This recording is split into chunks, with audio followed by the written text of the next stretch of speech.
40 दिन रिमांड के जो एक नैब तरामीम की गई थी वो इसी वजह से की गई थी क्योंकि इन्हें पता था कि खान साहब और बीबी साहबा के ऊपर ये मुकदमात हमने बनाने हैं, तो लिहाजा रिमांड जो है वो उसकी 40 दिन तारीख रखी जाए कि 40 दिन तक जो है वो फिजिकल रिमांड दिया जा सकता है और कानून के अंदर तरामीम लाने का मकसद ही ये था। उस मकसद के अंदर ये पूरे हुए हैं। 36 दिन में जितने सवालात खान साहब से किए गए मैं आपके सामने वाज़ेह करना चाहता हूँ कि खान साहब ने कहा कि तोशाखाना के हवाले से मेरा मौक़िफ़ बड़ा क्लियर है। मैंने इससे पहले जो मेरे ऊपर केस बनाया गया जिसमें खान साहब को 14 साल सजा दी, खान साहब और बीबी साहबा को मेंटली तौर पर टॉर्चर करने के लिए, हरासा करने के लिए ये रिमांड की सजाएं की गई और अदालत भी हम हैरान हैं कि अदालतों को चाहिए कि इंसाफ से वो देखें कि अगर 108 गिफ्ट हैं तो आपने 108 दफ़ा केस चलाना है, 108 दफ़ा ट्रायल करना है, 108 दफ़ा सजा देनी है। एक जुर्म के ऊपर 1 दफ़ा सजा होती है। ये नहीं होता कि एक जुर्म के ऊपर आप 10 दफ़ा सजा दे दें। खान साहब ने एक अपनी स्टेटमेंट जो है रिटर्न अपने हाथों से लिख कर दी, लेकिन उसको तब्दील कर दिया गया। खान साहब ने कहा कि ये तो मेरी स्टेटमेंट ही नहीं है, इसे आप तब्दील कर रहे हैं। तो मैं आपके सामने वाज़ेह करना चाहता हूँ कि ये झूठे केसेस इन्होंने बनाए और उस प्रोसीड किया जाए। आज तोशाखाना केस के अंदर वकला की टीम को फिर वही मसाइल, एक वकील को अंदर जाने दिया गया है, फोकल पर्सन इंतजार भाई उनको भी रोका गया है, बाकी लीगल टीम को भी रोका गया है। दूसरी तरफ से नैब के जितने वकला आए उनको इजाज़त है और वो जितने उनके पास डाले गाड़ियाँ होती हैं वो सारा लेकर अंदर चले जाते हैं। उनको वहाँ पर वैसे अंदर भी जाकर प्रोटोकॉल हासिल होते हैं, चाय चल रही होती है, बिस्किट चल रहे होते हैं, जो मर्जी है उनको दिया जाता है। लेकिन हमें तो गेट के बाहर ही रोक लिया जाता है, घंटा घंटा 2-2 घंटे खड़ा किया जाता है। अभी 12:30 का टाइम हुआ है तो 12:30 आप देख लें कि 10 बजे से आकर 2.5 घंटे हमें गेट के ऊपर खड़े कर रखा है उन्होंने। और उन्होंने कहा है कि जी अंदर बस एक वकील आ जाए। भाई क्यों? कोई केस होता है तो उसके अंदर मुकम्मल लीगल टीम पूरी उन्होंने जाकर असिस्ट करना होता है। हर एक की अपनी अपनी तैयारी होती है, हर एक ने अपने अपने दलाइल देने होते हैं। और वैसे अगर आपने ओपन ट्रायल किया हुआ है तो वकील अगर उसमें वकालतनामा हो या ना हो, उसका खान साहब कि जितने वकला हैं उनका राइट है, क्योंकि दीगर केसेस के अंदर भी वो केस कर रहे हैं, मुलाकात भी हो जाती है, केस में कोई मामलत भी हो जाती है, बाकी चीज़ें भी हो जाती हैं। लेकिन आपने वकला के ऊपर तो पाबंदी लगाई हुई है, साथ जनरल पब्लिक जो नामालूम लोग अंदर आप लेकर जाते हैं जिनका कोई पीटीआई के साथ अलग नहीं है, हमारे ये टाइगर सारे आप देख रहे हैं साथ खड़े हैं, इनको रोका जाता है। ये पीटीआई के फेस हैं, इनको रोका जाता है और जहाँ पर जिनको जानती नहीं है उन्हें भिजवाया जाता है। मैं आपके सामने रखना चाहता हूं कि एग्जीक्यूटिव बोर्ड की जो मीटिंग थी 2020 के अंदर, उसकी कॉपी लेने के लिए हमने मौजूद अदालत से सदा की, वो हमारी सदा खारिज कर दी गई। हम इस्लामाबाद हाई कोर्ट में गए हैं जहां पर आज समाअत है। हम यही सदा करेंगे कि 2020 के अंदर एक केस जो ये 190 मिलियन पाउंड है वो ख़त्म हो चुका है। वो तफसीलात सामने आनी चाहिए, कौम के सामने आनी चाहिए, अदालत के सामने हम रखेंगे कि एक केस जब 190 मिलियन पाउंड उस वक्त आया और नैब ने धमाल डाली, आज वही नैब दोबारा केस स्टार्ट कर रहा है। उस वक्त केस क्यों क्लोज किया गया? इसी वजह से क्लोज किया गया ना कि उसको आगे नहीं प्रोसीड करना, वो नहीं समझते थे। तो दोबारा केस को उठा के और दोबारा इसको प्रोसीड किया गया और खान साहब बीबी साहबा को इम्प्लीकेट किया गया कि उन्होंने कोई फाइनेंशियल बेनिफिट लिया है। परवेज खटक आया, जुबैदा जलाल आई, आजम खान आया, एक ने या उसके अलावा जितने गवाह, एक ने ये नहीं कहा कि खान साहब ने अलकादर ट्रस्ट केस के अंदर कोई फाइनेंशियल बेनिफिट लिया है। इसी तरह तोशाखाना केस के अंदर इनाम शाह को जो पीछे अप्रूवर बनाया गया था उसको दोबारा लाया जा रहा है। अब इनाम शाह जिसको 2 तनख्वाहें ले रहा था तो उस वजह से उसे निकाला गया, उसी अप्रूवर बनाकर एक घर का एक मुलाजिम है। तो क्या वो मिलिट्री सेक्रेटरी से या हुकूमती लेवल पर सारे मामला उसने देखने थे जो घर में सिर्फ एक होता है, एक मुलाजिम होता है? ठीक है, तो ये आपके सामने मौका वाज़ेह रखना बड़ा ज़रूरी था। इसके अलावा मैं आपसे बात करना चाहता था कि काजी फायज़ साहब, उनके ऊपर हम मुकम्मल तौर पर आदम एतमाद कर चुके हैं। रिक्यूज़ल की दरखास्तें हमारी जा चुकी हैं।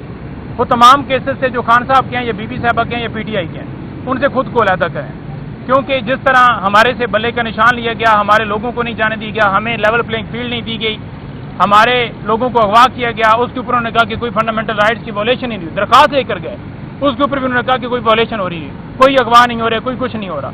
बल्कि कहीं और पर मौलियात का केस हो तो अलकादर ट्रस्ट केस के हवाले से रिमार्क देते हैं, कहीं कोई और धरना केस चल रहा हो तो हमारे ऊपर कहते हैं कि उस वक्त रोक लिया जाता तो ये 9 महीना होता।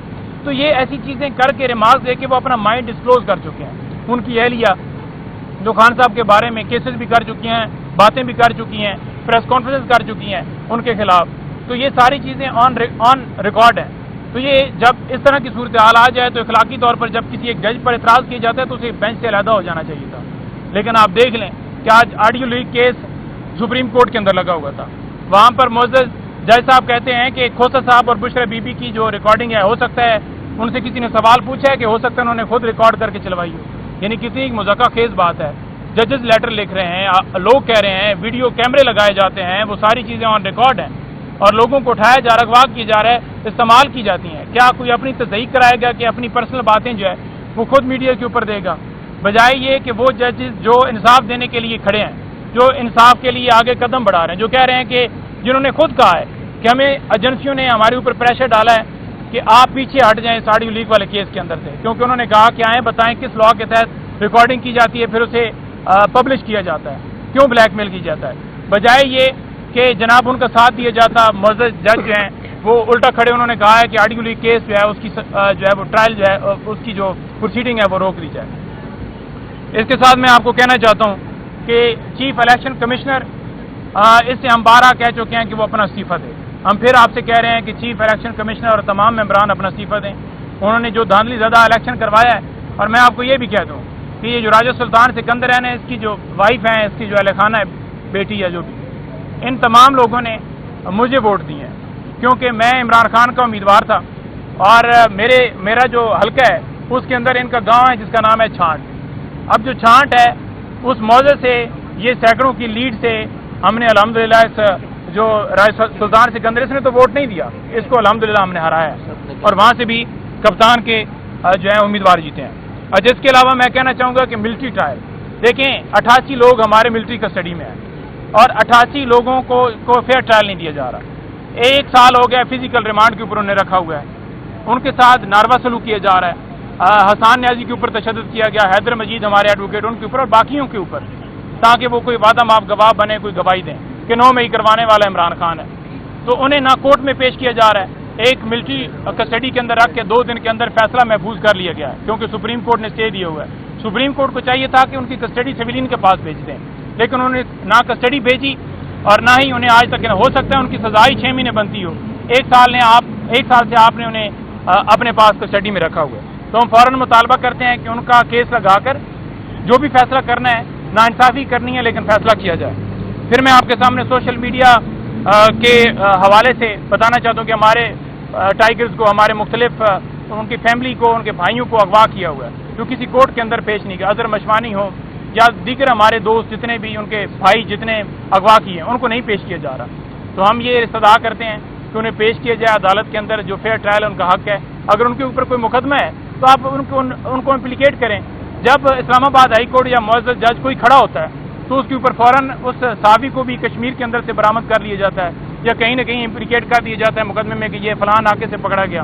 तो इस तरह से मुकदमात बनाए जा रहे हैं। रऊफ़ हसन के बारे में ये कहा गया कि उनका व्हाट्सएप जो है, उन्होंने कहीं बात की है साफ़ी से। देखें, तर्जुमान थे हमारे तहरीक इंसाफ के। फॉर एग्जाम्पल, अगर किसी साफ़ी से उन्होंने बात की है अमेरिका में, इंडिया में, यूके में, फ्रांस में, मुख्तलिफ जगहों पे और मुख्तलिफ मुल्कों में वो टूर्स करते रहे क्योंकि वो लेक्चर देते हैं, तो क्या जुर्म है? और जो मैसेज चला रहे हैं क्या वो ओरिजिनल है? और अगर ओरिजिनल है तो मुझे बता दें कि उन्होंने कौन सा कहा है कि हमारे मुल्क की ये सीक्रेट आपको जो है वो हम इतला दे रहे हैं कि सीक्रेट ये सारे मामलात हैं, तो लिहाजा उन्होंने हमारे मुल्क को कंप्रोमाइज़ किया है। तो झूठे केसेस में पहले उठाया गया उनको और तमाम लोगों को, फिर अल्हम्दुलिल्लाह बेल इस वजह से हुई क्योंकि प्रोसिक्यूशन के पास कोई एविडेंस नहीं थी। मैं आपको कहना चाहता हूँ कि 22 तारीख को पाकिस्तान तहरीक इंसाफ जलसा करने जा रहे हैं और 22 तारीख को अगर ये मौके के ऊपर NOC कैंसिल करते हैं तो इंशाअल्लाह ताला मैं आपके तवज्जो से ये कहना चाहता हूँ कि इंशाअल्लाह ताला तहरीक इंसाफ 22 तारीख को NOC अगर कैंसिल भी, क्योंकि वो बदनीति के ऊपर मबनी होगी, पहले भी इजाज़त दी कि जानबूझकर कैंसिल की, अगर ये कैंसिल करते हैं तो इंशाअल्लाह तहरीक इंसाफ फिर भी जलसा करेगी क्योंकि ये हमारा आईनी हक है। और ये रोकते इसलिए हैं क्योंकि इनकी चोरी डाका जो है उसके ऊपर पर्दा जो है कोई ना उठाए। जो इन्होंने चोरी की हुई है, डाका डाला हुआ है, वो डाका कायम रहे। कमिश्नर रावलपिंडी, जिसके साथ मैं अपनी प्रेस टॉक खत्म करूंगा, कि कमिश्नर रावलपिंडी को क्यों नहीं पेश किया जा रहा, जब उसने आके खुलेआम ये कह दिया कि धांधली की गई और 70-70 हज़ार की लीड से पाकिस्तान तहरीक इंसाफ के लोगों को हमने हराया, जिसमें उसने कहा कि चीफ इलेक्शन कमिश्नर और चीफ जस्टिस ऑफ पाकिस्तान काजी फैसल साहब इन्वॉल्व हैं। जो बंदा उन्हें प्रोड्यूस नहीं कर रहा, जो बंदा انہیں اس عدالت میں نہیں لے کر آ رہے, اگر قاضی صاحب بھی نہیں لے کر آ رہے, انہیں نہیں بلا رہے, تو ڈیفینیٹلی جب کسی کے اوپر کوئی بات بھی کی جاتی ہے, اگر آپ کہہ لیں کہ انہوں نے الزام بھی لگایا, اگر الزام ہی انہوں نے لگایا ہے, تو اگر آپ سچے ہیں تو آپ فیس کریں, آپ انہیں کہیں کہ آپ انہیں لے کر آئیں, وہ کہاں پر غائب ہیں. تو یہ ساری چیزیں ظاہر کر رہی ہیں کہ ملک کے اندر اس وقت لاقانونیت ہے, لوگوں کو اٹھایا جا رہا ہے, اغوا کیا جا رہا ہے, سوشل میڈیا کے اوپر کریک ڈاؤن کیا جا رہا ہے. جب سے ان کو پتہ چلا ہے کہ اب 22 تاریخ کو ہمارے جو ہے وہ جلسہ کرنے جا رہے ہیں, مختلف جگہوں پر چھاپے, گرفتاریاں, لوگوں کو اٹھایا جا رہا ہے. لیکن یہ جتنا ظلم کر لینا, قوم ان کی نیت بھی سمجھتی ہے, ان کی یہ اوچھے ہتھ کنڈے بھی سمجھتی ہے. کسی صورت وہ نہ کمپرومائز کریں گے, نہ پیچھے ہٹیں گے, اور انشاءاللہ تعالی کپتان کے ویژن کے مطابق یہ قوم انشاءاللہ آگے بڑھے گی, اور ہمارا ملک کے اندر یہ جو آئی پی پیز کے معاہدے اور جو مہنگائی کے طوفان, یہ فارم 47 والے جن کی پہلے بھی جو حکومتیں رہیں یہ لے کر آئے ہیں, ان کا خاتمہ ہوگا, انہیں گھر بھجوائیں گے. بلکہ جو انہوں نے ظلم کیا ہے اس کے اوپر تو ان کے اوپر کیسز بنیں گے, اور پھر یہ جیلوں میں ہوں گے, اور انشاءاللہ تعالی پاکستان آگے بڑھے گا.